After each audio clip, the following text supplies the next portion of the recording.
Good morning, everybody. Welcome to another Football Transfer Forum webinar. I was going to say a festive Football Transfer Forum webinar, but Tony's the only one that's made an actual effort, and that's an effort with a small e. But welcome to the December Football Transfer webinar, and on the Christmas theme. Yes, everybody's Christmas gifts have come early today, because we've got a fantastic hour and a half set up for you guys to look forward to. Two or three fantastic guests. There's going to be some really alarming content, I think, over the next 90 minutes. So we're very keen to see what plays out over the next 90 minutes. Tony, how are you? Yes, I'm great. Thanks, Ryan. I'm disappointed you guys haven't got there's not even a Christmas jumper in sight. No. You know, looking forward to it today. Actually, on this day last December, we were at Anfield together. The same speakers. I brought the speakers back together. Kieran was here with us. Guy was here with us. We've got Roberto Branco Martins on. He was at Anfield. And we've also got Ged Searson on. He was at Anfield when we actually had a live event. Ryan, remember those? I don't remember what happened yesterday, Tony. Never mind what happened a year ago. Yeah, so fantastic. Let's just go through what is going to happen today. So if I energize this, here we go. Just while this is loading, if people can just put in the chat to make sure that they can hear and see us, that's usually quite beneficial for these type of gigs. So just drop in the chat, coming through loud and clear. And as always, guys, if you've got a question, please put it in the Q&A box rather than the chat. It just helps me able to siphon out the comments from the questions. Yeah, and myself and Kieran have already shared our LinkedIn links. So if you want to, feel free to connect with us. Guy, do you want to share yours as well, Guy, when you get a chance? I think Guy's done it, hasn't he? Has he done it? Great. So yeah, guys, if you want to share your LinkedIn profile link, please feel free to do that. Make sure you click on panelists and attendees. Otherwise, the four of us will just see it and nobody else. And we look like we've got a really good group on today. So great stuff. Thanks, Tony. So Tony and I, we've just blasted the Christmas budget getting Kieran here today. You know, since the 12 months since he came on the Football Transfer Forum live, I'm not saying we should be representing him, Tony, but I feel like we've missed the boat, because he's on telly. He's on telly more than Simon Cowell, you know. So absolutely amazing to have Kieran here, obviously from the Price of football industry expert, and has become, Kieran, really a really important cog in UK football. So it's going to be great to ask you some questions this morning. Then, as always, our company slot just in the middle. We're going to be hearing from Ged Searson from Squad Plus as those guys build up to the January transfer window. So that's going to be really interesting to hear about the impact Squad Plus had in the last window and what the guys are hoping to achieve in January. Then at about 11:20, Roberto Branco Martins, General Counsel of the European Football Agents Association, is going to come on. Now, whether you're an agent or not, the things that Roberto is going to talk about, and we're going to push him on, are absolutely critical to football moving forward.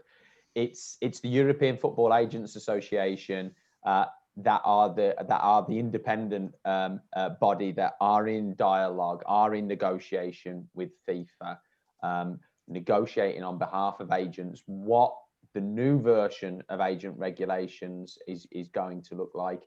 It's a highly political topic. It's a highly a legal topic. And it's really getting to the crunch now, so it's going to be really interesting to hear from Roberto. And then we will, as always, try and expand on the discussions that we've had and get through as many questions for you guys as possible as well. Before we crack on, I must ask Guy. Guy, how are you? How are things at Leicester? Very well, thank you. Ticking along. We've had a busy schedule with all the games. All the lads are out on loan and been covering their matches thick and fast. Must be getting through about 15 to 20 games a week, obviously remotely and live. So there's a lot going on, a lot of reporting, a lot of data sent back into the bosses and the people that need to see it for obviously the window now coming about. And there's a game tomorrow against Chelsea for the 23, so I'll be down in Chelsea's training ground watching that. I was at Tottenham the other day, so lots of travelling around. Wickham last night, Derby Saturday, Burton this Saturday. So yeah, in and out the house and a happy place to get back in the car, travel to a game, and there's a few fans there. Yeah, absolutely, great point. And it was obviously interesting to see some fans in grounds last night. So no, brilliant. You know, it always pains me how well Leicester are doing, and they pains you. Yeah, it just pains me a little. It pains me a little bit. But okay. But no, great. And you know, the first team, people are obviously feeling positive in the club as well. You know, the Premier League, it's yet to settle down, really, hasn't it? So, and Leicester are in a great position. What's the feeling? What's the feeling at the club in terms of what the first team could achieve this season? There's a real togetherness. The reason I believe there's a togetherness is the amount of young lads that he puts in and around the squad. I work predominantly with the 23s. I speak to the 23s who are out on loan, obviously daily, with different worries and needs and hopes. And the lads who are in the building are getting looked after in regards to being around the first team. I mean, we've got guys going over to Ukraine tonight, yesterday and today to be around the first team. So it's unbelievable just to get an insight into what it looks like. So the togetherness is huge. So we're all pointing in the right direction, I believe, as a club. Hard for me to say any otherwise. But, you know, it's also something that I believe in, that Leicester City have always done, had a great academy that obviously is the foundation of the football club. So it's brilliant to see, in my opinion, and a positive place. That was an excellent answer, Guy. It was almost like a politician's answer. That you know, I've been speaking to Kieran quite a lot. He's getting me on the old cover my back. Yeah, no. He's done well. He's done well. Okay, let's press on. I can't thank Kieran enough for giving some of his time this morning. Kieran, we had a chat a couple of days ago about some of the topics that we were gonna include. But to be honest, the world of football finance and football industry and the economics of has just really come to the fore over the last 2 or 3 years in a way that, you know, even when I was running FC Business and all that type of stuff, could never really imagine it would be of so much interest, of so many column inches and what have you. You know, what's your perception of the overall nature of how the football industry in the UK is now positioned in terms of media and society? I think part of the interest in the subject is that and football fans want to know everything about their club, and we're now living in a 24/7 society. So there is opportunities for people to look at clubs from a different perspective. I did quite a lot of work in the last week in respect of Rangers and Celtic, because they both announced their results. And what I find is that Rangers fans are more interested in Celtic's accounts, and Celtics fans are more interested in Rangers accounts. So trying to walk the tightrope of being completely neutral was quite a challenge. The world of football finance was in a very precarious position because of the casino style business management of many clubs in many divisions pre-COVID. COVID is the biggest economic shock to hit the UK since the Second World War. And as a result of that, I think it's really brought into much starker focus the shortcomings in terms of governance and management. And it's also made people realise just how important football clubs are to local communities and local identities, because that badge gives a town an identity that nothing else can. Yeah, if you think about the largest town in the UK which doesn't have a football club, it's Wakefield. Now, if you go abroad and you say, I'm from Wakefield, they'll look at you as if you've grown a second head. If you say, I'm from Oldham, and they'll say, oh, you've got a football club, you once played Manchester United, you once got to the, it doesn't matter where it is, but for those 92 locations, it's a special place, not only for the people there, but for people outside of the UK. And I'm fortunate enough to work a lot overseas, and everybody says to me, how can you run this 92 club environment? And I say, because it's part of it's a birthright. And we are very protective of it. It's the closest thing to the NHS that we've got that we all love. Absolutely. To be fair to Wakefield, I have been there, and they are getting electricity soon there. So maybe soon they'll get the club sorted. Ryan, I'm going to have to jump in there, because Chris Turner, who's obviously a friend of the Football Transfer Forum, has started a club off the ground in Wakefield. I'm going to get angry letters from Chris about this. Sorry about it. So, Kieran, when we spoke a couple of days ago, we spoke about, the audience of this webinar, agents, people working in clubs, scouting, coaches, everything. And the topic that we're going to start off with is that we're going to go back to the big picture project. Because there's things in there that have real life implications for people's employment as well. But before we get into that, just sort of remind us about what the big picture project is all about. Who are the players in it? What are the motivations? And how does its first incarnation, in theory, play out? Well, I've been fortunate enough to see a copy of incarnation number 18, so which in theory should be fairly close to a final product. It was put together by Manchester United and Liverpool, with some of the other big six clubs certainly at the table. Greg Clark was involved, then he claims he wasn't involved. It all gets a bit murky. We've seen Rick Parry involved as well. He's sort of been the person that's gone out to defend Project Big Picture once it was leaked. The main issues were a slimmed down Premier League, the abolition of the Carabao Cup, and the clubs in the EFL to have 25% of the net globally sold football rights. And I think we have to be very careful there, because individual clubs would be entitled to sell 8 matches themselves overseas.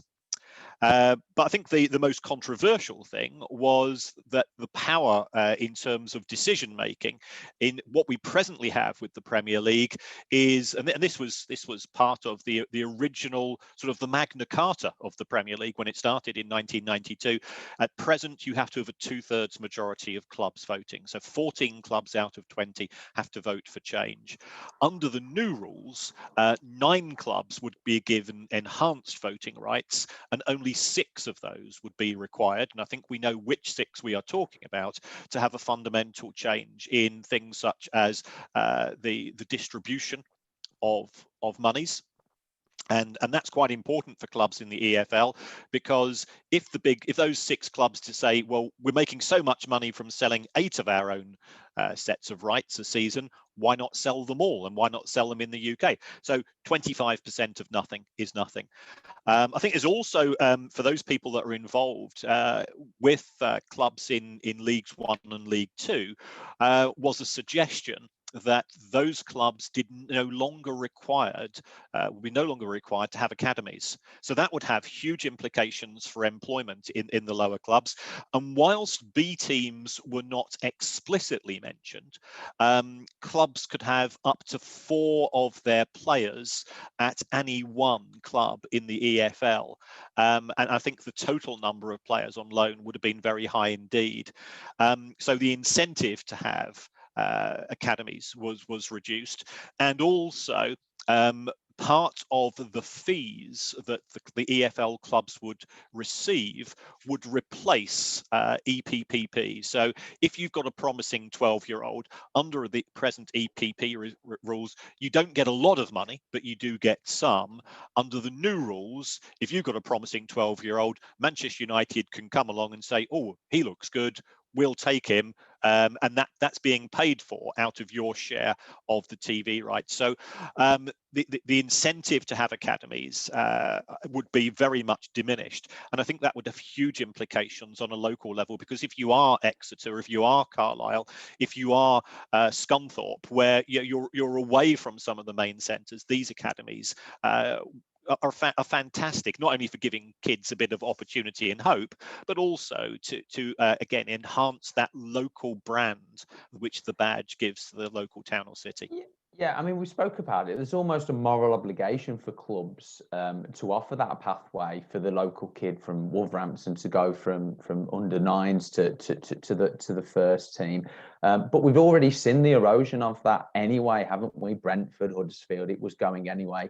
When the big picture came out, I did comment at the time saying it had the feeling around the conversation that led to the EPPP, which of course was about the solidarity payments, really, and it was the Premier League again holding a sort of gun to the EFL's head.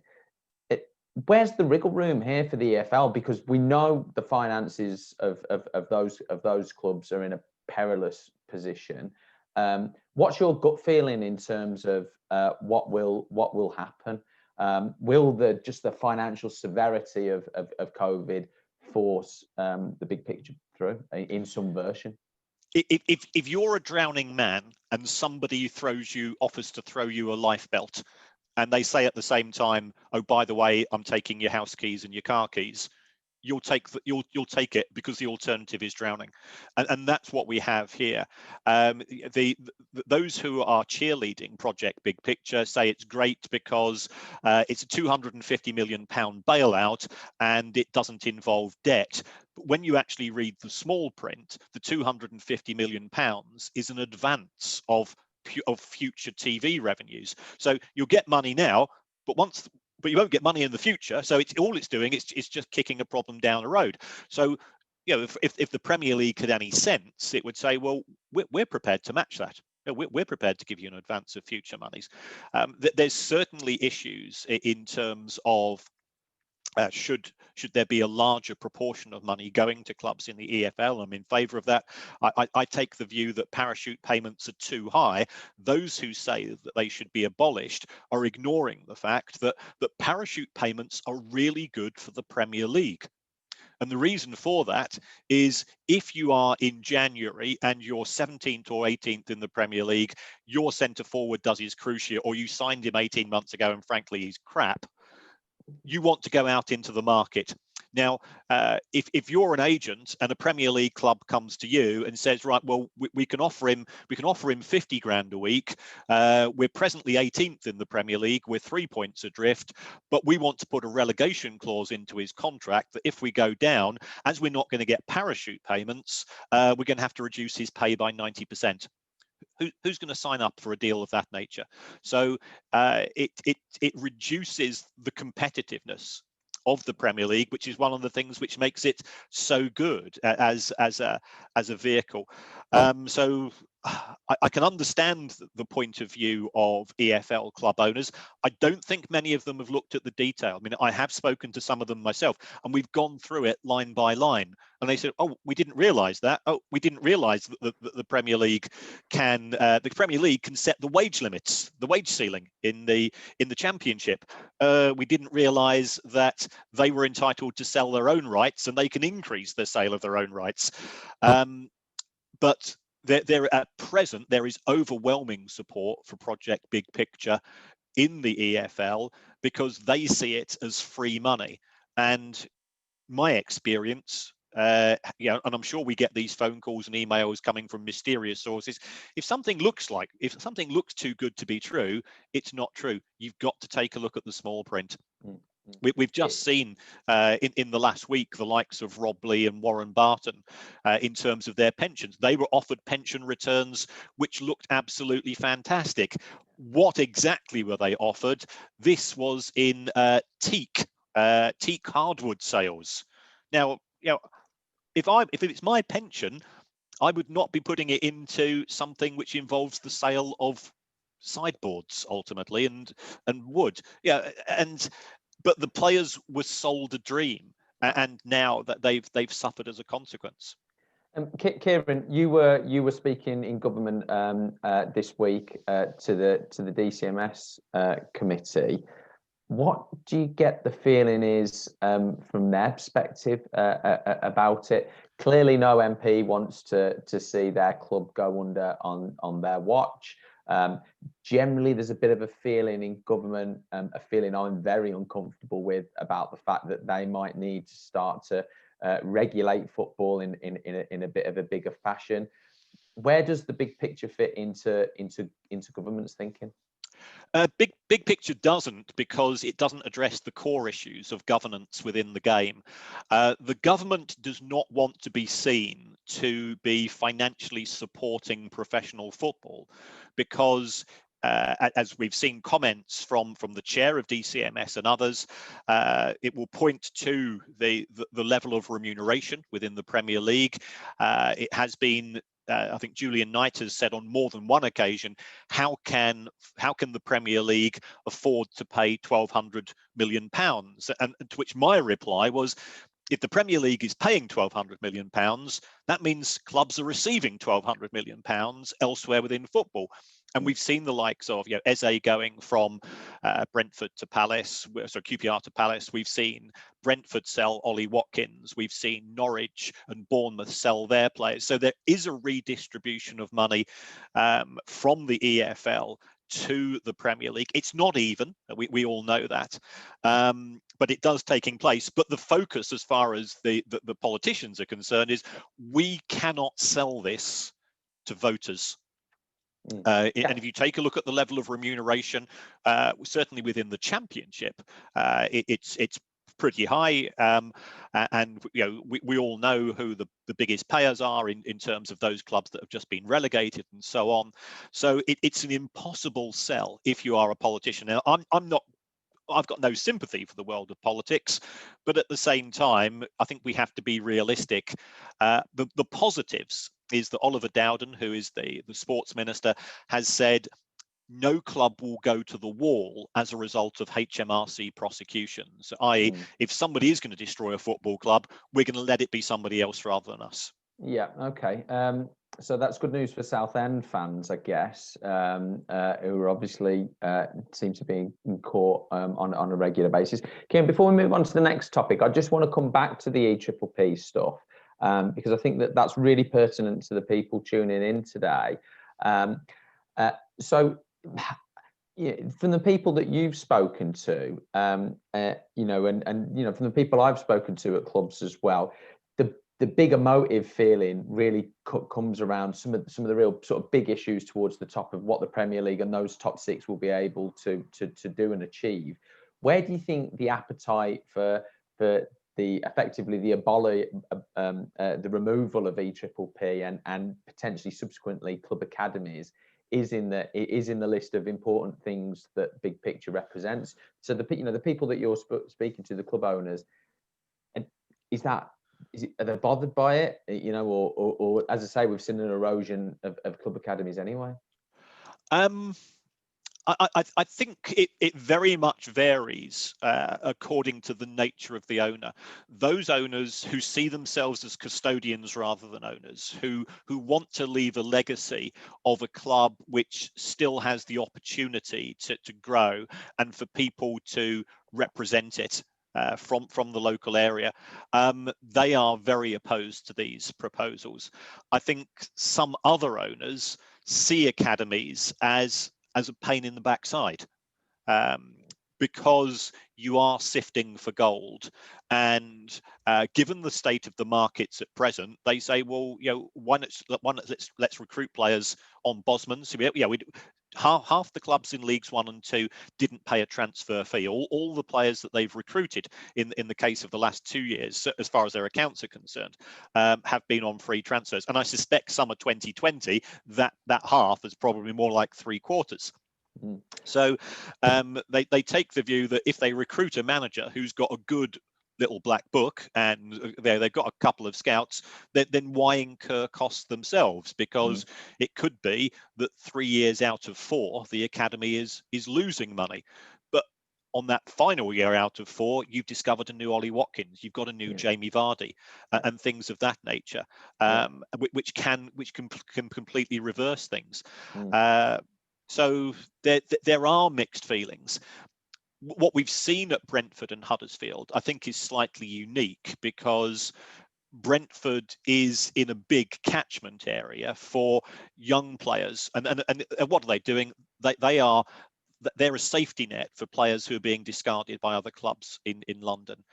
For Huddersfield, there's a lot of competition with Sheffield and Leeds and Manchester being not too far away. So again, they, from a location point of view, are actually ideally suited to an alternative to a traditional academy. If you are Plymouth, Carlisle, Scunthorpe, Lincoln, it's completely different. It's interesting though, isn't it? That one of the premises of VPPP was that it was to benefit the Premier League clubs themselves and the England team as I don't know why they included that sentence in. Guy, I just want to bring you in here. What do you feel the perception of the current EPPP structures are? My understanding, not everybody's massively comfortable with EPPP as things stand anyway. I think you'll find that the people who aren't comfortable within clubs are usually the lazy ones who don't want to do the work. So when you're sitting there logging and putting data into a system, a hub, to do with the players and to do with where they're going in their future and their pathway and logging every fine detail, it can become tiresome. It can become hard work. It can, but it's part of the job. The academies are well paid.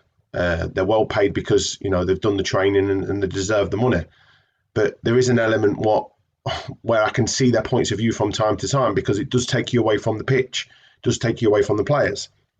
But it's part of the job, and we've all got to do administration. So that's one of my biggest gripes in EPPP. But as I've gone into different positions within football, I've also seen the benefit. I've also seen the way the club can work with it and work together to produce players.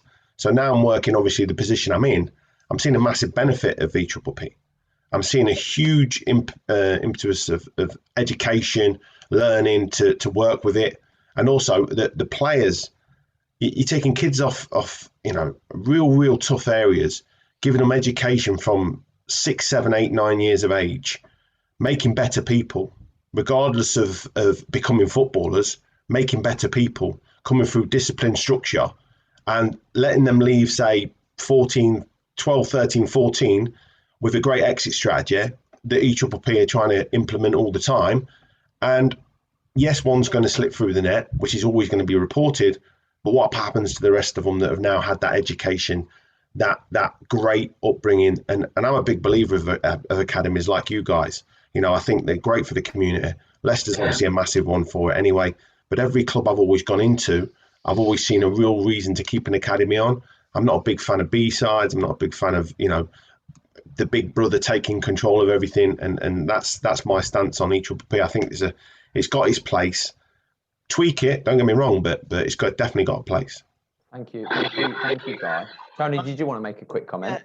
Yeah, I did. And I think it goes back to something that Kieran said. And I think we can be all very, very proud of the football pyramid that's been created over the last century and a bit in England. We've got 90 plus professional clubs. And if you include the National League teams that are very professional, we've got a structure it's fantastic nowhere else. You go into some other countries and their second division is really, really poor. Ours is one of the best in the world. Our second division, the Championship. Yeah. And I think the only point I'd like to make is, Kieran talked about Ollie Watkins and Brentford and what have you, but Exeter developed him in their academy.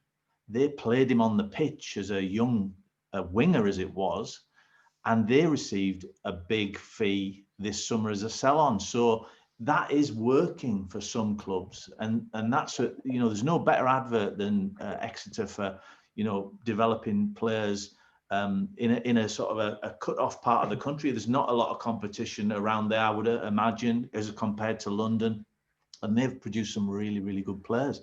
So for me, it's that holistic, let's look at the 90, not the top six. You know, Liverpool and Man United weren't there at the formation of the first ever football league. They weren't in it.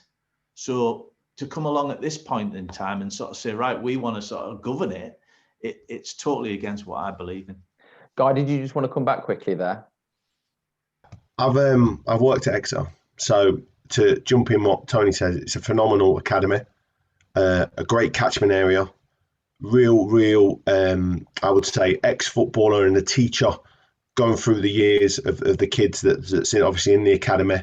You know, obviously local knowledge of the areas, and you know, psychologists and top sports science working within from the University of Hartpury College and Millfield School, and loads of different people with unbelievable educational backgrounds, you know, producing footballers at a high rate, you know, through the years of that obviously into the Premier League teams that they're now selling to. So there's a lot of positives going on there, and it was a great insight for me coming straight from Plymouth's academy, like you've mentioned, which is again a top academy in a top catchment area, to then go into Exeter, to then come into Leicester. So you're seeing a level that's very similar within in a League Two club or a League One club, then in a Cat One club, which is obviously Cat Twos and Cat Threes, depending on what region they're in. But it's a phenomenal leveler when you see that some of them clubs are working, and probably their processes are sometimes better in different departments as well. Yeah, absolutely. But Kieran, just to finish off this section, I'll put it back to you that in signing up to EPPP, clubs have already sold their soul once on this, haven't they? So really, what's stopping them doing it again? No, the only thing that's stopping this happening again is Everton, West Ham, Leicester, because those are the clubs who are going to be the biggest losers of Project Big Picture. I think some clubs in the EFL will be better off, but I keep asking the question and nobody's managed to give me an answer. If you are a season ticket at Villa, Leeds, Newcastle, Leicester, remember, Leicester have won the Premier League more recently than both Manchester United, Arsenal and Spurs, and yet they were not deemed to be worthy of having a vote in terms of the future of the Premier League. Wow. Those clubs are going to see a slimmed down Premier League so therefore they're going to lose 4 fixtures. Now, if I talk to a Leeds fan and say, so what do you look forward to? Well, we look forward to seeing our side play football. So how are you going to be better off from having fewer fixtures? Okay, the Carabao Cup. No. If it disappeared, would anybody miss it? No. I think we have to be honest. But if you talk to some club owners again, so you know, if you're Accrington or Rochdale or Southend and you get Spurs or Chelsea as a home draw, that changes your finances. Even if the big team's putting out, you know, we know they're going to put out a reserve team, but it's still a big local night, and it's really good for those fans. We've seen in the last 24 hours the proposals, or certainly the re-emergence of an enhanced Champions League, where now it looks like it's going to be either 2 divisions of 16 or a division of 32, where you play 10 games instead of 6. And it all looks incredibly complicated. But the aim is for more European fixtures. At the same time, we've seen Jurgen Klopp, we've seen Solskjaer, we've seen Guardiola all say our players cannot fit in any more football. So something has to give. Yeah. And what that is, it's going to be, if there's a smaller Premier League, it means that if you are Leeds, Everton's, Leicester, Villa, West Ham, you're all big clubs in big cities, you're going to see less football. But if you're the owner of Manchester United and Liverpool and Chelsea, you're going to make more money. And that's what Project Big Picture is. Okay, we could speak about that for the rest of the day. I deliberately using my Wolves mug because I was going to talk about Chinese government not being happy with it, but we'll leave that for another day. Kieran, the other thing we want to speak to you about before we move on is something that I think hasn't had the column inches that it deserves, and that is the salary caps that were introduced into League One and League Two. first of all, your personal position on what you feel about salary caps in a modern Western capitalism.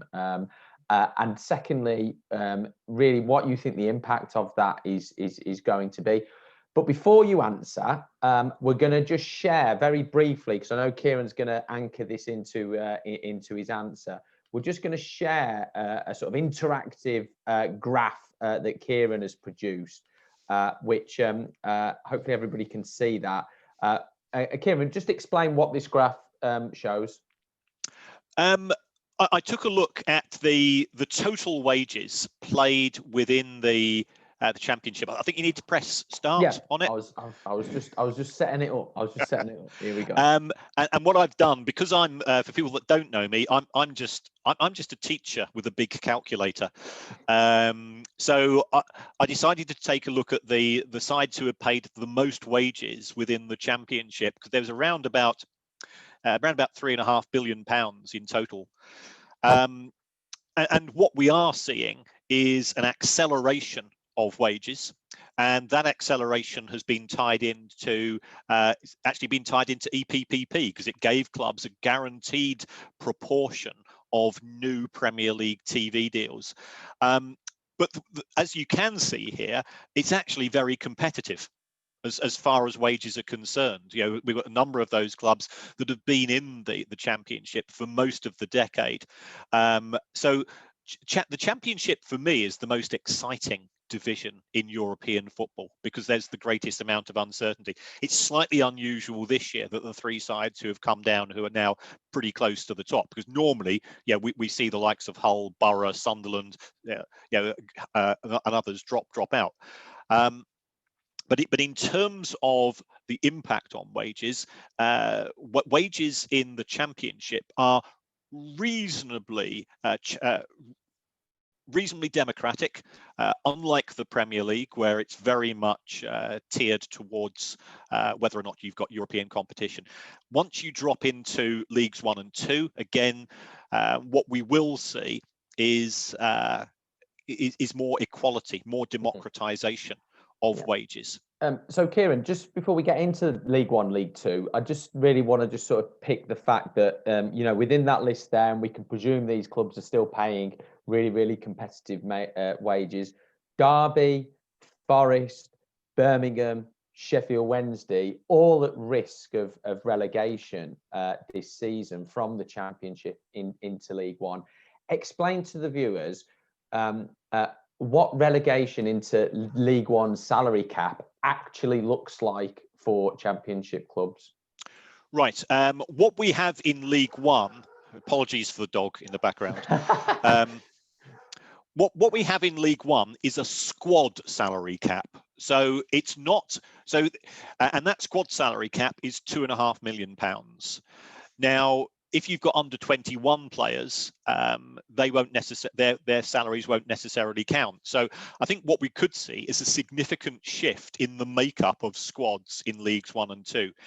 However, if a club is relegated from the Championship to League 1, you might have a player who's on the average salary in the Championship, according to my figures, is probably 750, 800 grand a year, and that average covers a myriad. There's players on far less, there's players on far more.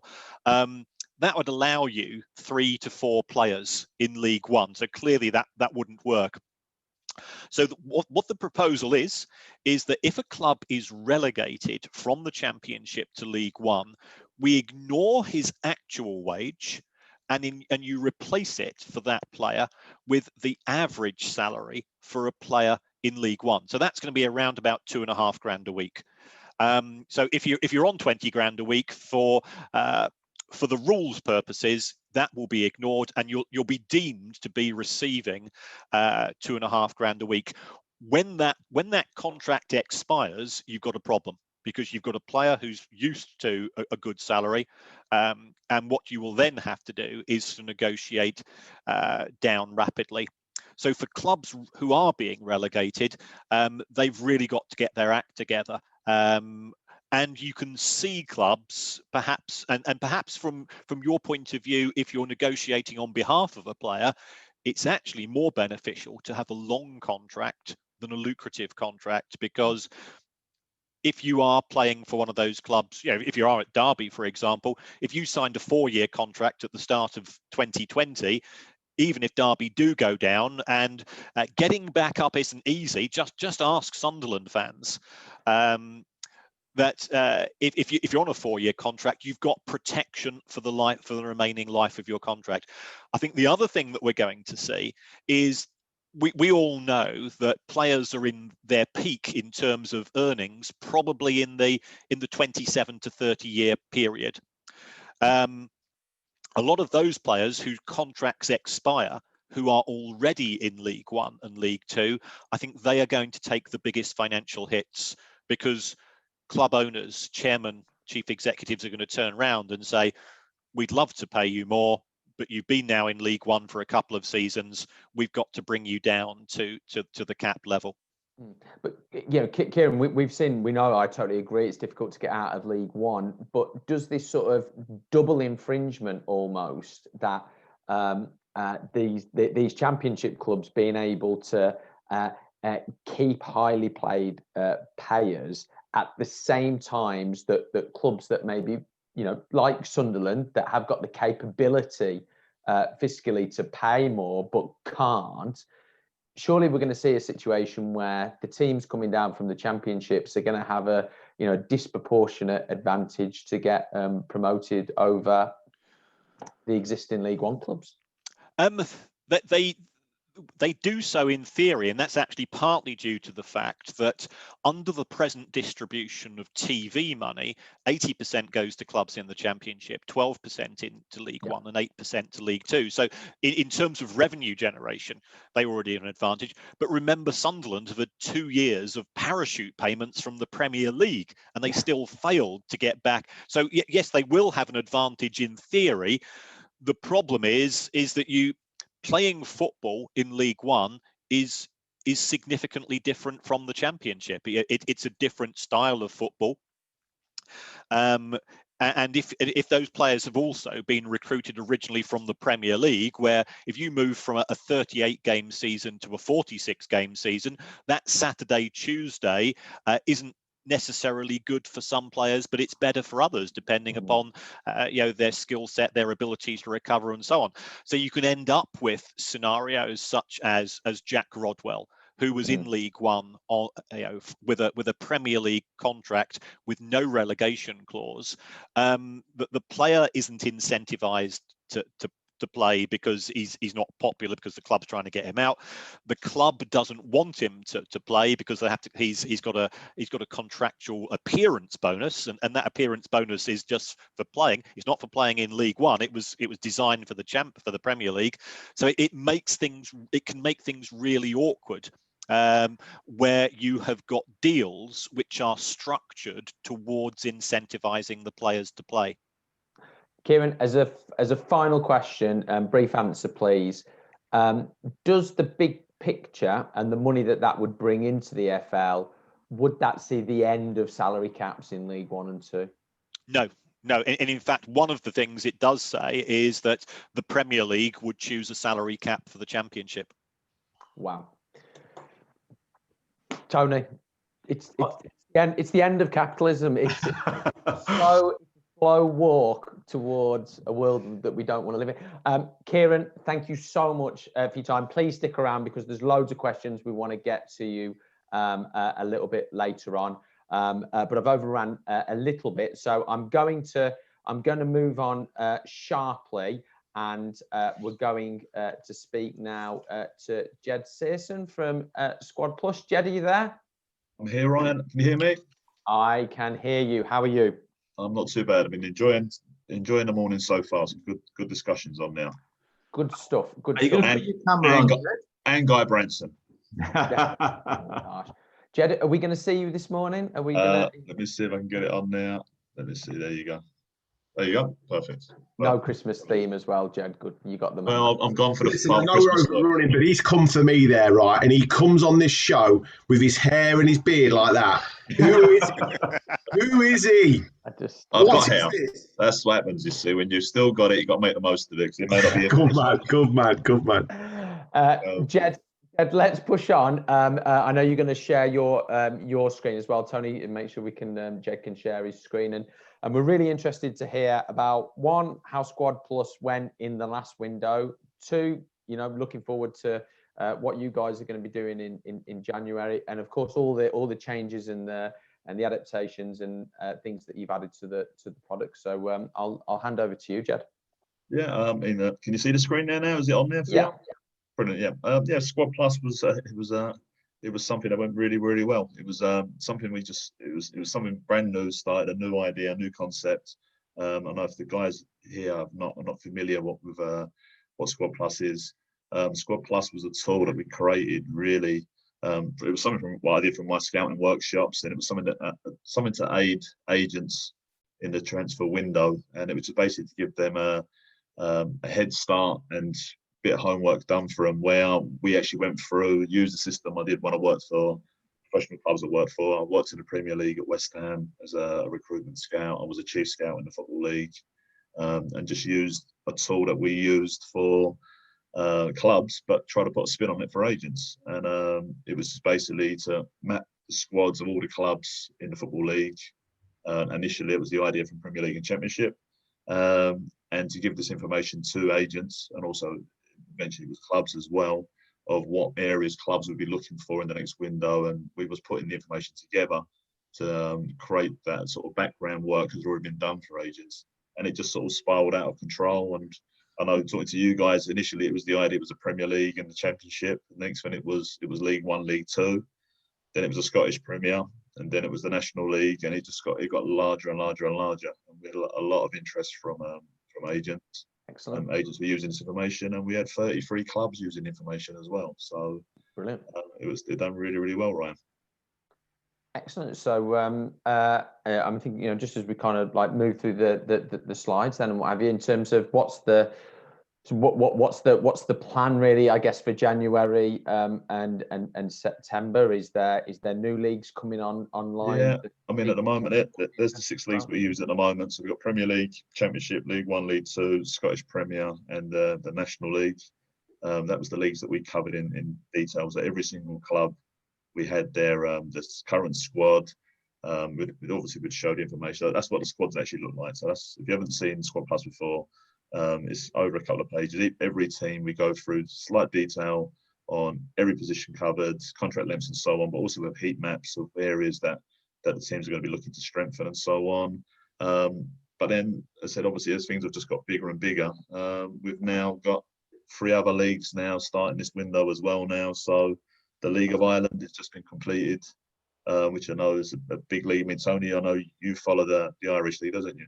Yeah, obviously it's their big window is happening, across winter. So and there is a lot of movement in Ireland, and I think the other thing is, you can get foreign players going into Ireland as well, which we might touch on a little bit later. But no, it is a really good league. Yeah, I've had a manager and a couple of players in that league, and it's a really strong league. And obviously it operates over the summer. And similarly from the MLS, there's a lot more interest now from our side in Europe and in England about MLS, and a lot more players seem to be going over that way as well. So I think that's a great addition, Ged, as well. The MLS. I mean, the Irish League is now done, and that's actually ready now. So that's actually being rolled out next week now, because obviously that window is open. Yeah. Scottish Championship is something that's been added as well. Obviously, we covered the Scottish Premier League, and the MLS is our big new project now for this new window now.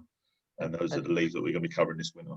Brilliant. And sorry, Ged, just come back to the League of Ireland. Obviously, Dundalk have managed to get into the Europa League group stage this year as well. And this might be of interest to Kieran as well. So we can expect them to post a big profit. I know 2 or 3 other clubs in Ireland have actually posted a big profit there as well. In terms of I guess sort of British and foreign players playing in Ireland, when you've been developing that Irish League, what's the what's the mix, and do you anticipate they'll see more foreign players in that league?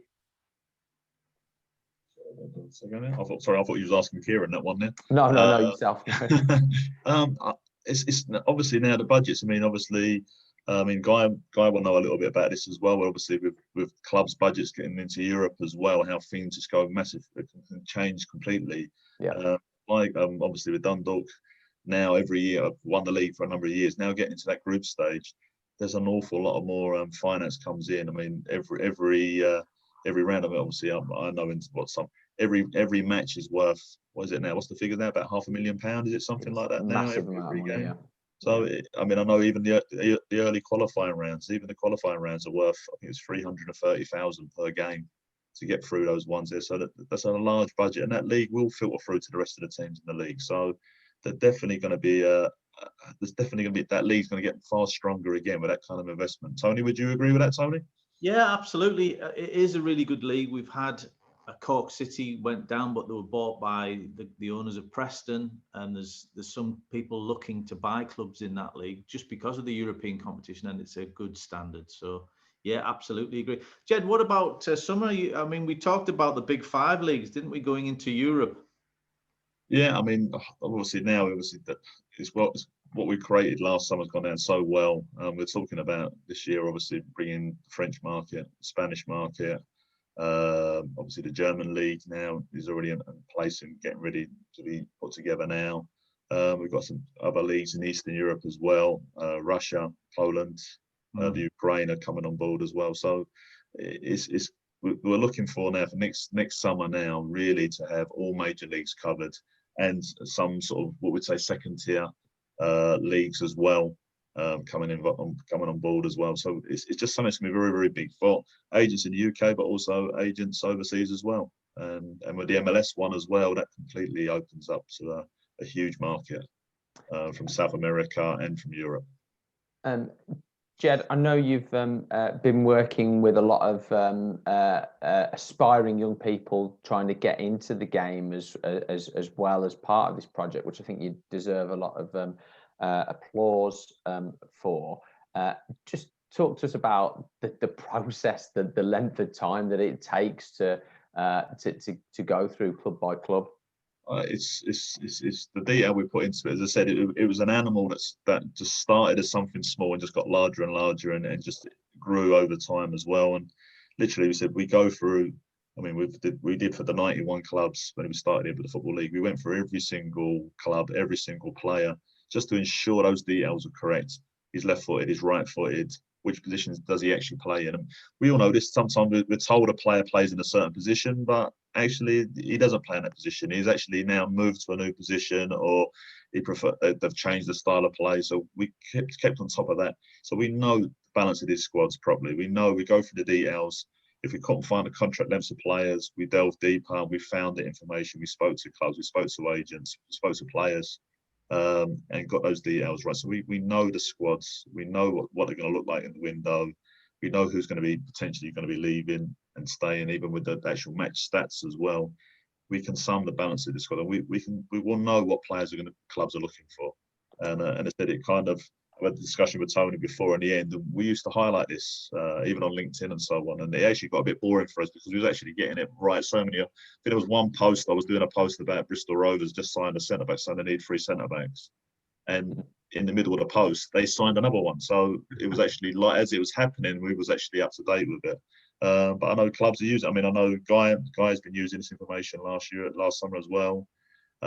Clubs got on board with it as well and wanted the information, and also the free agents list that we created from this as well was really used by clubs as well, and they really liked the information.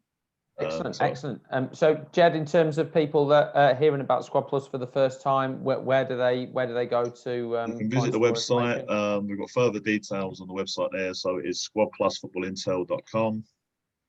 There's more information on there. If you want to visit the website there, there's actually a webinar from last summer with you guys as well. So if you want to know a little bit further detail about the actual product itself, you can see the leagues that was on there as well. And I said the Irish League will actually be on the website at the weekend. So if anyone's interested in purchasing that for the window as well, the information's on there. And also we've got updates from the sort of a mini winter update from the English leagues that were covered as well, then the Scottish Prem. So there's more information on there. Thank you so much, Ged. I'll put the link in the chat box as well for the guys. If they I've done it, Ged. I've done it for you. Brilliant. Okay, good stuff, guys. Okay. Thanks, Ged. Brilliant. Thank Cheers, you, Ged. If you could just stop that share for me, that'd be awesome. There you go. Brilliant, great stuff. Yeah, thanks very much, Ged. Let's push on, and we're now going to introduce Roberto Branco, General Counsel of the European Football Agents Association. Roberto, are you there? There you are. There, Ryan. How are you, Roberto? Yeah, I'm fine. Thanks. Excellent. Thank you so much for your time this morning. I really appreciate it. Let's just kick off with, if you could just explain a little bit about the European Football Agents Association. We've got a lot of agents on the call today, but perhaps many of them don't know about the work of EFA. So yeah, let's kick off about a bit about you guys. Okay, thanks, Ryan. Well, we've been established in 2007, if I'm correct. Now we have 17 member nations. We represent the interests of around 1,300 agents that are connected via their national agent association. So the direct members of EFA are national agent associations. And for the over a decade and a half, almost a decade and a half, we've been very active first in positioning EFA as a political platform, basically to lobby for the interests of football agents. When the course of the years, we've been fighting the various regulations that were applicable to agents, and from the perspective that an organization like FIFA, as a private body in Switzerland, and basically imposes rules on agents without creating the feeling amongst the agents that they were part of the process of drafting these regulations. So basically, that has been the core of the activities for the past decade and a half to better the name of the agents, to promote professionalism, and to promote the interests of the agents in relation to FIFA and other stakeholders, in fact. Fantastic. Now, Tony was just saying at the start, it's pretty much a year almost to the day, and since you were with us at our last sort of live event.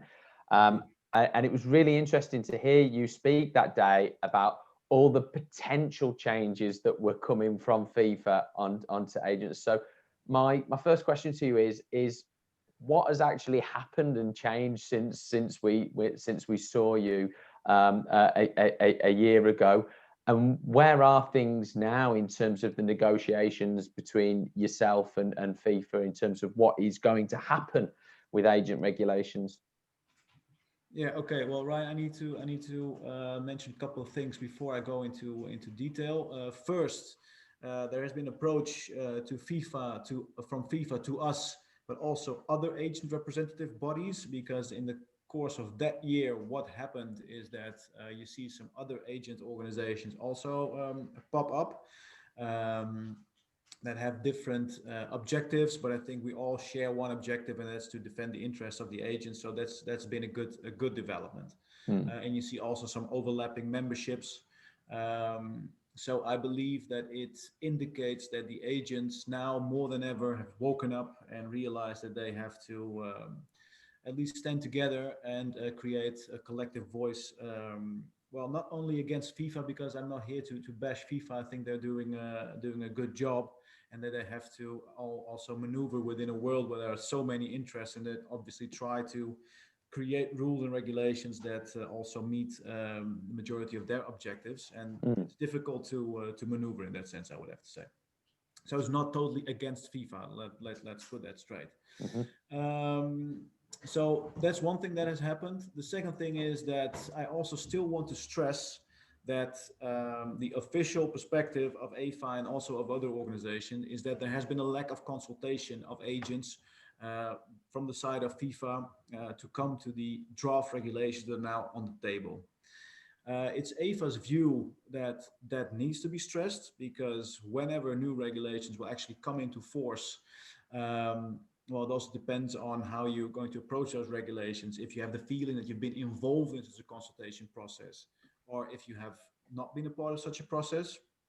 And I believe that that's the core of criticism of many agents or agents organization. I think there are around 4 or 5 stakeholders, agent organizations. I believe EFA is the biggest, but still it creates, it shows what kind of feeling there exists, a lack of consultation. Okay, having said that, FIFA has sent to us and to the agents, other agent association, other stakeholders, a set of draft regulations. So in that year, a lot has happened. Basically, there are some draft regulations already sent to everyone. We have them here. It says confidential, not for redistribution. So I won't do that. But I think it's publicly known already, also by FIFA's own channels, that these regulations now are on the table and that they're in the 3rd consultative process now. Okay. So stakeholders are allowed to shoot on those regs and provide FIFA with feedback. And I assume you're interested to know what's in there, right? Absolutely. just email us it all. Yeah. I don't want an email of that. Unfortunately, impossible, because this is a consultation process, and I understand also the role of FIFA. So I understand that they don't send it to everybody as from now. Well, there are a lot of issues in there that, okay, if we would have to say as EFA, and I can liberally define an EFA standpoint there. If we would say as EFA, we would need to start from scratch with these regulations, then I believe that 85% of the points that are in these regulations would most probably would be welcomed by all agents in the world. Good. Why? Because there are some issues that genuinely protect the profession and genuinely give back the profession its status as a profession. I think that many agents saw it as a blow in the face when from one day to another their licenses were taken away and they become intermediaries instead of players agents, and it was no longer necessary to do an examination, not necessary to have a license, and anyone basically could call himself intermediary, and it has done a lot of harm to the market.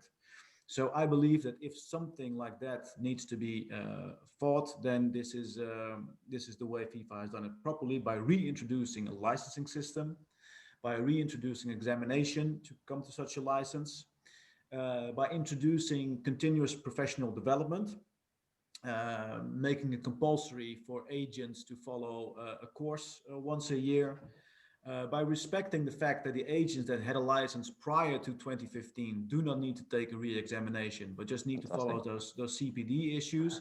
Yeah, Tony, it's very good for you. No, but so those things are I think also follow the criticism that we had as EFA in advance. There are, in general, a clearinghouse system that's going to be introduced by FIFA is also welcomed. There are some issues in relation to that I will just touch upon now, but the clearinghouse is also welcomed. Why? Because in the payment structure, the transaction related to agent activities, now you involve not only agents, but players and clubs. The payments involving those parties will have to go through a clearinghouse system.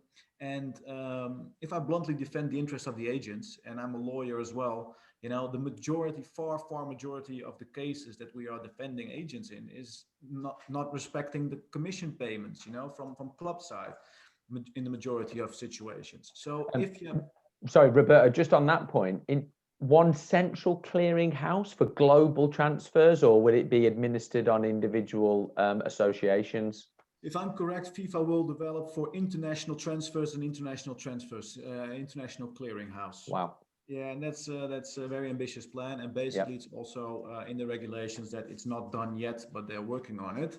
So for the time being, it will still be the old-fashioned way, if I'm correct. Yeah. And obviously, these are not set in stone. So I'm just reflecting what our views are on the basis of the regulation that I read. Sorry. So it's an international clearinghouse that will actually make clubs more accountable for the contracts that they have concluded with you as an agent. In addition to that, in order to protect the agent better, there will be an international arbitration tribunal for these cases. So agents will not have to go to CAS anymore with very difficult clauses and, you know, almost an impossibility to defend their interest and seek for justice. Now FIFA itself will reintroduce such an international arbitration tribunal. What I do already sense as a point of criticism, and I really can follow that also on a personal level, you know, without having the EFA political hat on, I can understand that if you have a clearinghouse system and all the transactions will have to be administered in the clearinghouse system, and transparency is the key word for these regulations, then obviously, you know, if you're involved in a transaction and all the money that's involved in that transaction is made publicly available and your name is publicly available, and these regulations focus on natural persons. So even if you register as a limited liability company, you will be accountable for it in person. That's what FIFA intends to do. So that's quite tricky, I have to say. And if your name is on those lists, we all know that we need a good night's sleep. But I can understand that it can be difficult sometimes, you know, knowing that the whole world is aware of the money you're making. So I think there should be a balance between that. You know, I don't want to go already to advance too much on potential criticism on these regulations, because obviously we need to define first how we're going to do that and how we're going to submit, if at all, these the feedback. But that's one critical point. Having said that, first I was focusing on the issues that would be welcomed, I think, by the majority of agents. Working with minors, if I'm correct, it will be introduced that for the service provision to minors, and a minor is then from 16-year-old onwards, there will be a remuneration will be possible. Let me see what is professional liability insurance is going to become compulsory again. Roberto, you haven't mentioned the cap. Yeah, I was going there. That's what I'm interested in. I'm interested in the cap. First, I'm saying the things that normally wouldn't lead to a lot of problems. But I'm going to say something very interesting about the caps now, then, Tony, because this is really revolutionary, and we have lawyers worldwide looking at each other, scratching at the back of their heads, thinking if FIFA was aware of what they are doing. But this is what happened to the caps, or what is happening to the caps, and it's something that we are working very hard on to make this clear to the public, because it is a change of perspective. It's a change of perspective. As you all know, FIFA's main intention, no, not FIFA's main intention. It came out in the press, in the media, and it's a perfect headline, obviously. FIFA wants to cap the commissions of the agents. We're sick and tired of agents making loads of money. We had this, allow me, absurd comparison between amounts being paid to agents in comparison with solidarity payments at clubs. I had no clue why this comparison was made, but anyway, it was press-wise, it was interesting, you know, because you create a view on agents to the public that they're only pocketing money and that's all. You already understand that I get a little bit annoyed with that, because not all agents work like that, as I'm sure that the people that are attending today are aware and would follow.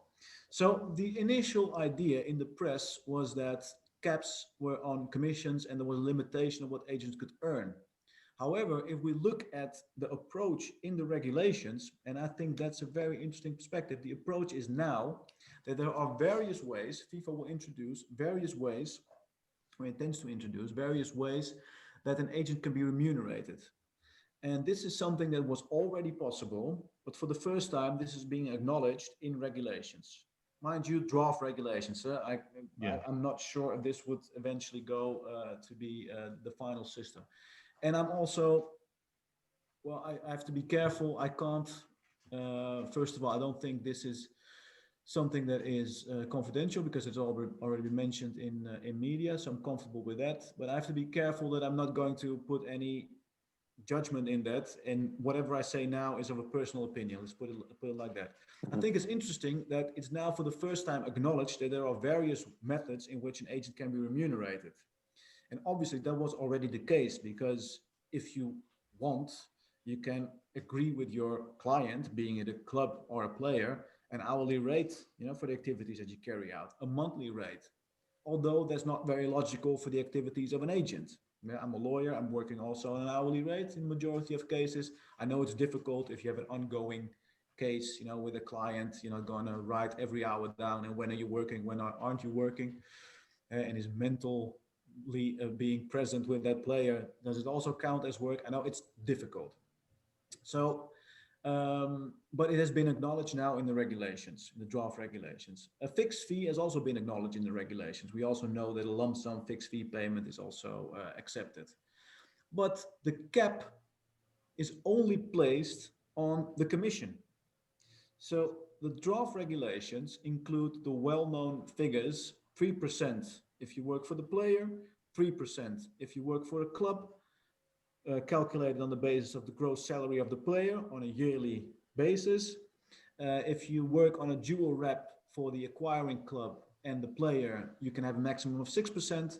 And if you work for the selling club, you can get 10% over the transfer fee. There's a lot to say about digital representation. Maybe we should leave that for another session, because we can fill another hour with that.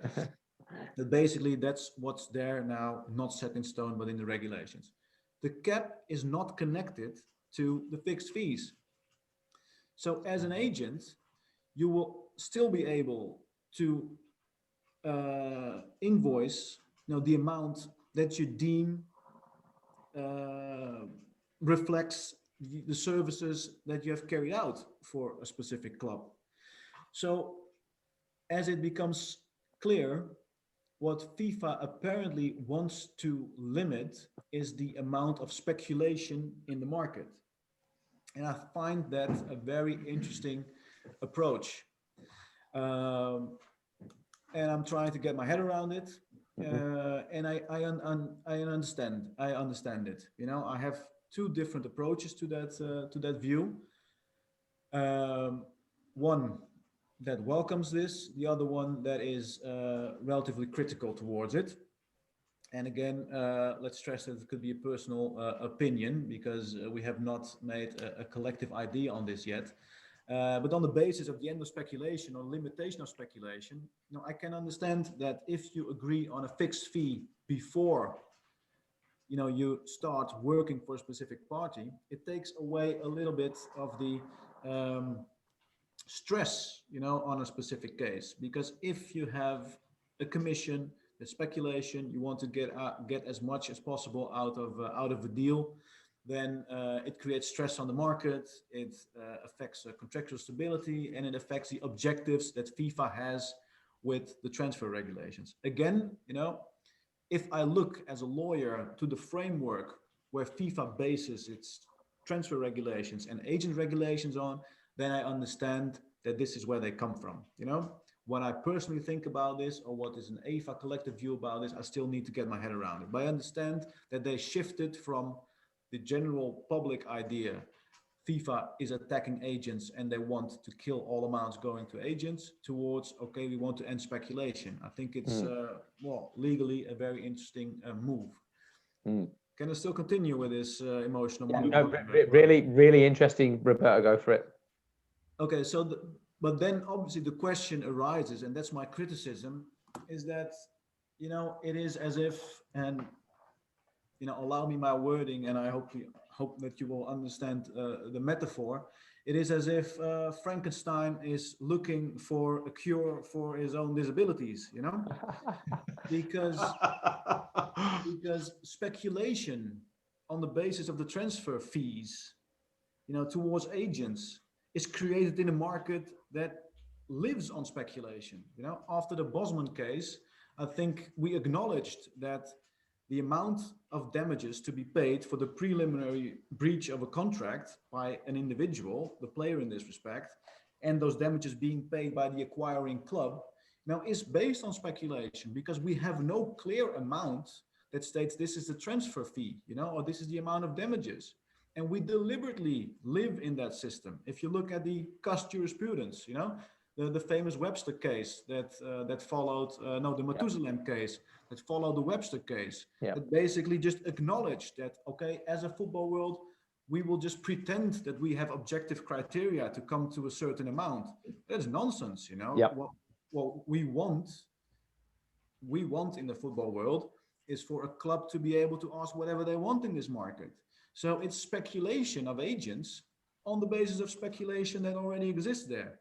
So I think that if this is the route where we're going through to, then the next step, without becoming too academic here, the next step would be look at the transfer system as a whole. So if you say absolutely. A, you will have to say B as well.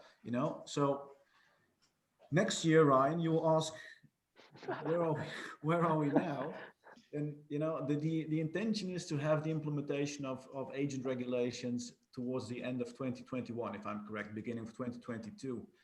But if this is going to be implemented, let's assume that it will be possible to reach a consensus. I don't know, but let's assume there will be a possibility to get consensus on these regulations. Then it will be very interesting to find out that if the argument for speculation is used for agent regulations, and let's assume that European Commission or the European Court of Justice would say, okay, we find that this is not anti-competitive because of all sport-specific reasons, protection of the market, protection of the player, whatever kind of reasons based on sport specificity, then I wonder what the next case will be, because then we will probably, as a player, I would also like to know, what is the exact amount that I need to pay if I terminate my contract before the end of the term. And then you will have to use the same argumentation as is being used now for players' agent regulations. Maybe I'm going a bit too far. Yeah. Roberto, that was absolute sort of blockbuster stuff, and there was some real sort of headlines that I was writing down there. I mean, Tony, I want to bring you in here. The reality that all of those people that have registered since 2015 potentially at the advent of these new regulations will need to go through that licensing process. There's going to be some blowback there, isn't there? Well, there is, Ryan, but it's still, and as Roberto rightly says, it's still in draft form. It seems like it's been in draft form for the last 18 months, and it's getting there slowly but surely. That's the first time I've heard anyone say, I won't have to take the exam again. I don't want to be like, oh, well, that's all right for me. Everyone who's, registered, and there was a hell of a lot of people, there was about 2,000 people have registered since 2015 in England alone.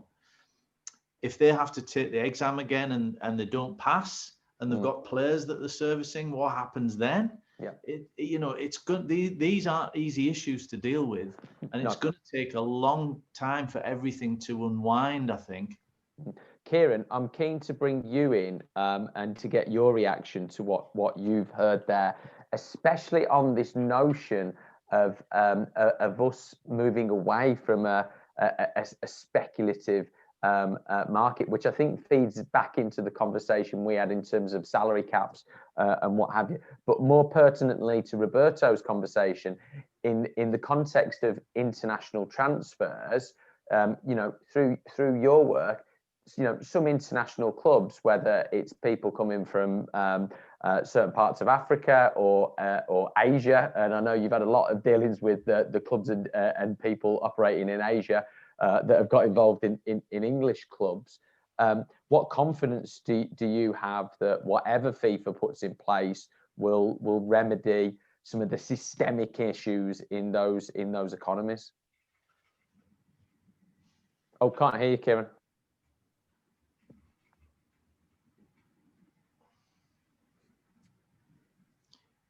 Do you need your headset on, Kieran, or? Yeah.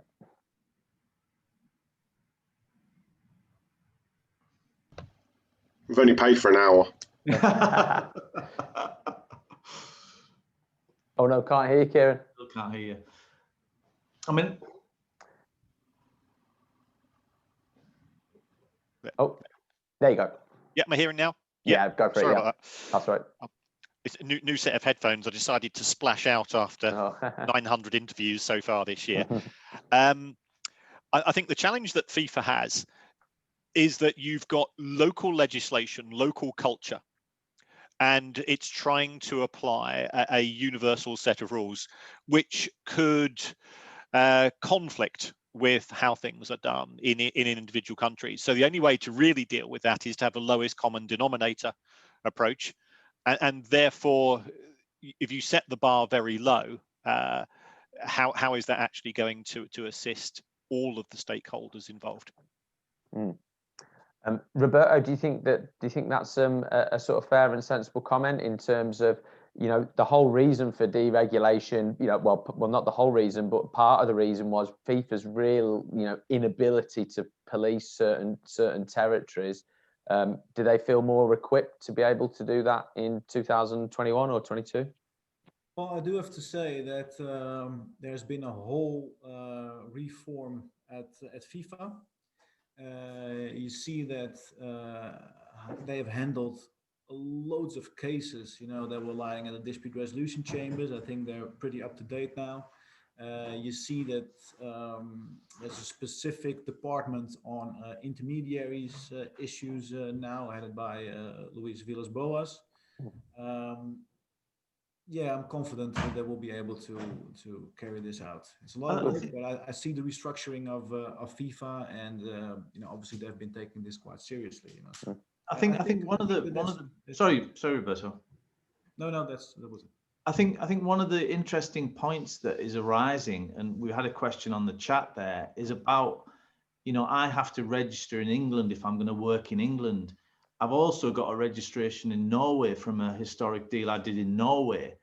If I want to move a plate to France, do I need to be registered in that? That problem will go away overnight if FIFA gets it right and is able to do it worldwide, so that once you become an agent, it doesn't matter which territory your player's going to. You don't have to, and I mean, this leads us on to a series that Roberto with the European Football Association came up with. So you don't have to understand all the complexities of each market, and you're already registered as an agent. Hopefully it'll be a global registration.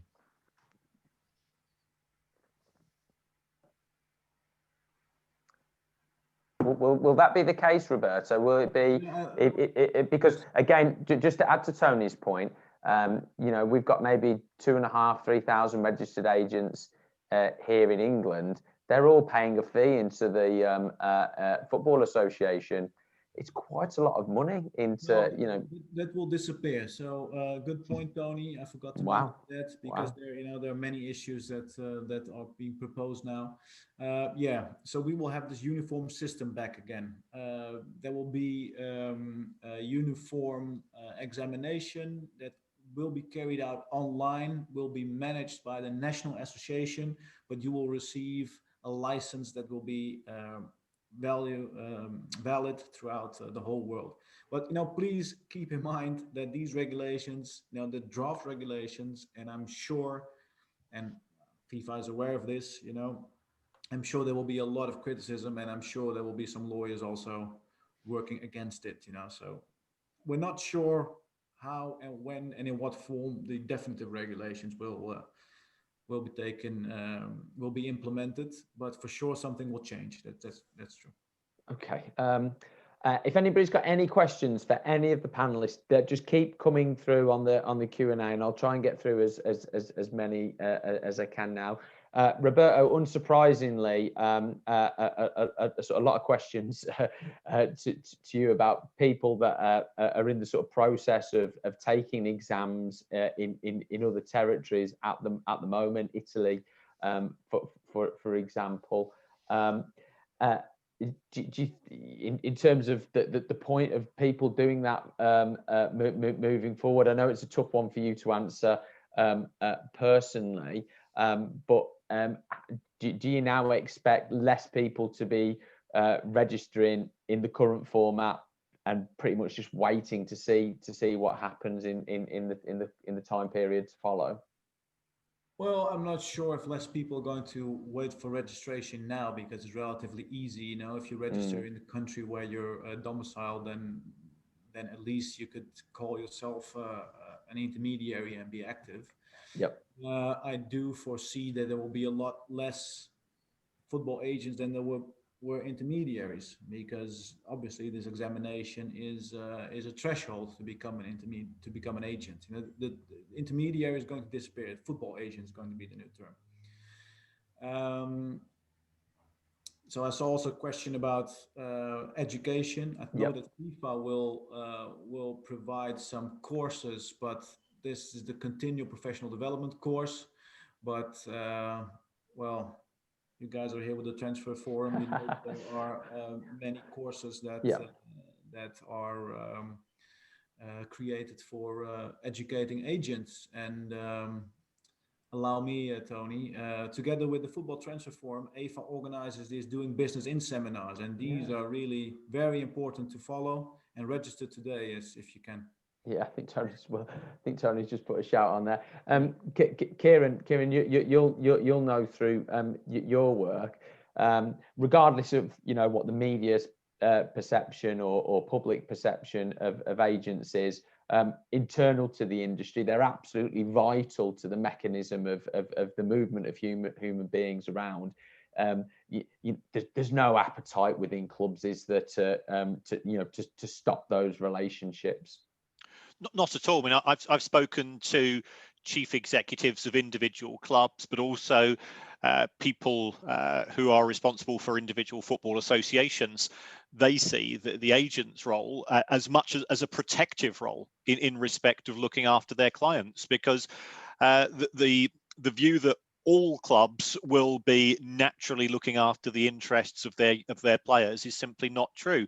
I also had a conversation with a chief executive of a Premier League club, and he said a good relationship with an agent is essential because it can be very intimidating for the player to come and knock on the chief executive's door or the manager's door if they're unhappy about this, that, or the other, and they use the agent here as an intermediary, because the agent will have more confidence, will have more experience, and will be able to just pass on the concerns that the player might have. And as the chief executive said to me, that means we get to identify small problems before they become big problems.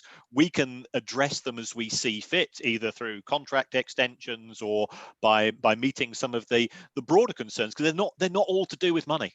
But the players do feel quite intimidated by the boardroom. So here the role of the agent is absolutely essential. And this particular chief executive said, we, for the vast majority of our relationships, they work superbly. Spot on. Guy, I want to bring you in. I want your sort of initial thoughts of what you've heard there, and in terms of the young players that you're working with, Guy.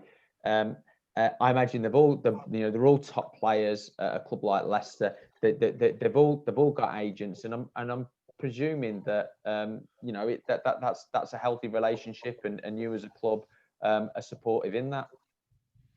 Yeah, I'm a big fan of agents. I think there's a good place for them in regards to football clubs, working with them, but also obviously working towards the players, working with Generation Z now, or all the different generations we're working with as we go through it. And you're dealing with some kids that don't have that expression, don't have that introvert nature just to go out and talk to the CEO about a deal or the chief executive and be able to do that. And they need people in place. And rightly so, some of the agents have got in with the families and looked after the families from 15 onwards, because that's something that they've planned for this lad now to come to fruition and to be a Premier League star. So they've been working with the family supported them, they've obviously supported the family, and there's a big bond there between the player and the agent. So it's a good place to be if you've got a good agent, and obviously if you haven't, he's probably gone anyway. So there's all these discussions to have as footballers and football staff with their agent and understand where the agent's coming from. And if you're feeling that the agent's got their best interests at heart, it's an easy deal. It's an easy deal to do, and I've done deals like that where I've argued with the agent. Majority is just to knock off 10 quid, but You know, if you've got a good agent who you're dealing with, and there's an easy job to be done, it's how you carve up the pie and who gets the biggest slice. Hopefully, the football club. I mean, Guy, in terms, you're obviously mentoring young professional footballers in your loan manager's role, and there is a lot of mentoring that agents do, and I think that is equally as important as negotiating the deal, because if you're a young player and you've got parents who are supportive of you, you've never been through the business of football and how football clubs work and what happens on a loan and what happens when you're released and all of the different things that can happen in the early. There's some critical moments in players' careers, and if those critical moments go wrong, the career can be very short. If those critical moments, the player comes out of the critical moment in a better place, he can then go on to have a good career. And for me, it's that mentoring role that I know you were doing at Leicester with your 23s, but is equally as important for a football agent. The naivety of people in football, people outside of football, of the power that the agents have over the player is amazing. I mean, I spoke to an ex-footballer who asked me personally, his first question was, how could you mentor a kid from Spain playing for Leicester City? And that was an ex-footballer who played 500 league games. You know, how could I mentor a player who's now playing out in obviously the world, big wide world? How could I mentor him? And I was like, what? Like the naivety of these people who just have this perception of what an agent does and then have their ideas and their biases without actually getting the knowledge and the communication between the agents as well. So it's just bonkers. Some of the stuff you do here is mind blowing, but I think agents have got a place. I think there's, you know, the clubs have to work with them. If there's a stronger bond, you get better work done. It's simple as that. It's business. Fantastic. Tony, I'm just going to ask you to just speak about the event that Roberto referred to as well. And that's happening a little bit later on this month. Yeah, we squeezing this one in just before Christmas. It was an idea that we spoke about with Roberto and the guys at the European Football Agents Association, and this is the third one of the series. We've done doing business in Germany, we've done doing business in Spain, and now we're going on to Portugal. And we're going to include Wolves in the Portugal one, Ryan. Is that okay? Yeah, champion. And what we do is, you know, Roberto provides us with some fantastic speakers. You know, we get the absolute experts in those particular markets. So usually it's a lawyer or a sporting director. We had a managing director of a club in Germany. We're looking to bring in an experienced person from one of the big clubs in Portugal for this one. And it's really just a how-to guide. And I say it's a how-to guide for agents, but anyone who's really interested and really working and active in the football business, they're a great webinar to get onto, because within 90 minutes, you'll pick up so many interesting and useful pieces of knowledge that, you know, it might take another person, you know, years to find it out and practice to find it out, where we're going to give you a head start with these webinars. Thanks, Tony. Roberto, I just want to ask one very final question before we finish off, because just to amalgamate a lot of views that are coming through. There's a lot of agents on this webinar. If they wanted to get their view across to be part of this consultation, what's the best thing that they can do? Approach their national association, or could they potentially approach you guys as well? Well, I can provide them with my email address, but the distribution of those draft regulation, well, basically is only for members of EFA, and members of EFA are national agents associations again. So if you're a member of a national agents association, you'll be able to get the draft. But if agents would like to know more about how to become member of national associations, or to know more about EFA, you know, feel free to send my email address. Shall I we will write do. it down in the chat? Put it in the chat. Put it in the chat. Yeah, great stuff. Okay, I want to thank everybody, especially Kieran and Roberto. You know, we promised fireworks today, and I think Tony that we delivered. You know, just to sort of, you know, rehash the real potential implications of big picture here in the UK. You know, things that I don't think have got anywhere near the type of coverage that and dialogue that it deserves. You know, the real prospect of clubs, you know, losing academies and the staff losses that would come with that. You know, never mind the sort of moral argument against it. You know, right the way through to the things that Roberto's been talking about. I know you're sort of personally happy about one of the things that he's mentioned today, so that'll be something ticked off for you. But to Guy as well, thank you very much. And Tony, as always, just a few words to finish off. Yeah, I honestly think so much. I mean, I was saying to Kieran before we came onto the webinar, there's so many things that seem to be happening in football at the moment. It's we're really on shifting sands at the moment, and it seems like there's one thing after another. I've just put in the chat there about the FA's Brexit rules, how they're going to treat EU players from the 1st of January. Obviously, we've had Roberto talking about what FIFA are going to do towards agents. You know, the finances, we've had salary caps in League 1 and 2. So there's been so much going on and so many big changes that it just seems all too quick. And hopefully in the new year, we'll be more measured and we'll have a real good look at these things and get it right for football, because that's in the end of the day what we need to do. We need to get it right for the football in this country and in other countries as well, and for all of the participants. Guy had the idea to do a webinar. We did the first one in May the 1st because we couldn't do a live event. We're going to be doing 12. We're going to be doing monthly events from 2021. So in the new year, we'll have a football transfer forum webinar the first Thursday of every month for the next year.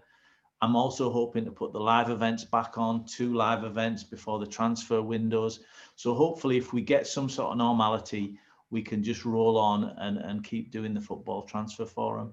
But I'll write to everyone and just finally just have a good Christmas. And, you know, I've bothered with my Christmas tree. Hopefully you'll be putting